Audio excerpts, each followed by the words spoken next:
Chère Stéphanie, en préparant cette interview, je vous ai demandé de réfléchir aux romans et écrivains qui ont été importants, voire fondateurs dans votre parcours de lectrice, d'écrivaine, de femme.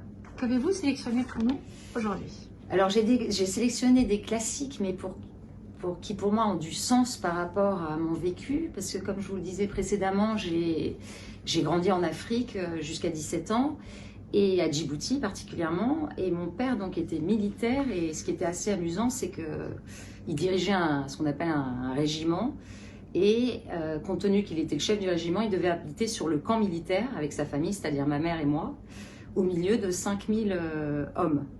Donc j'ai vraiment grandi dans un environnement extrêmement masculin, et j'étais assez isolée, donc assez tôt j'ai lu, et en particulier je me disais, bon bah puisque tu es à Djibouti en Afrique, autant t'intéresser sur les écrivains qui ont séjourné dans cette région.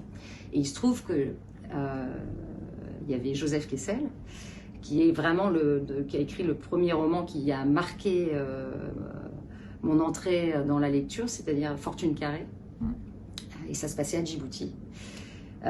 Et dans son roman, il parle d'Henri de Montfred, grand aventurier qui a écrit des récits sur sa vie de contrebandier en armes et pêcheur de perles, et aussi Romain Gary. Alors là, ça a bercé vraiment mon adolescence, et ils avaient tous, et Hemingway qui a écrit, alors là, dans un autre pays, mais assez proche, la Tanzanie, les neiges du Kilimandjaro.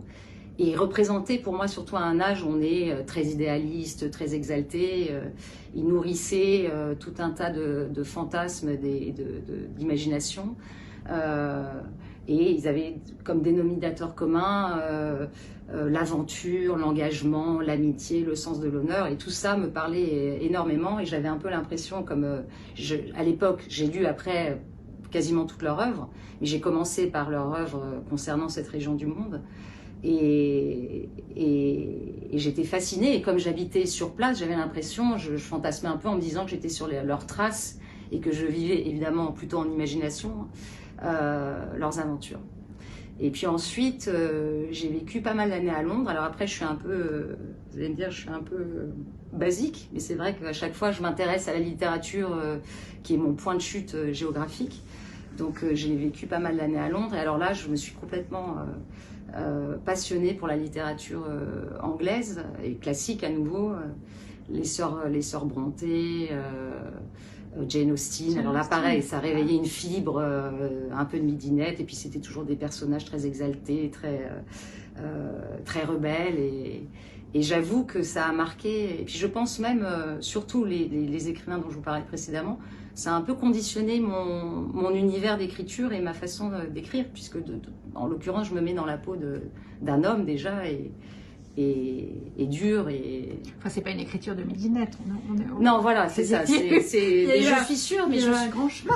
Mais je suis sûre pour le coup que ces lecteurs, pour moi, lectures fondatrices, parce qu'évidemment après j'ai lu beaucoup d'autres genres de littérature, mais ces lectures fondatrices je vous dis, pour moi, sont les quatre, hein, enfin les trois, surtout Hemingway, Romain Gary et Joseph Kessel, m'ont porté toute ma vie, et ont fait que, évidemment, je ne suis pas du tout à leur niveau, mais je suis sûre que c'est un peu grâce à eux que j'ai écrit Le Passeur.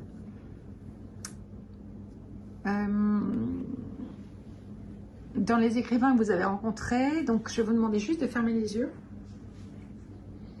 Vous pensez à une œuvre, un écrivain, juste en fermant les yeux comme ça.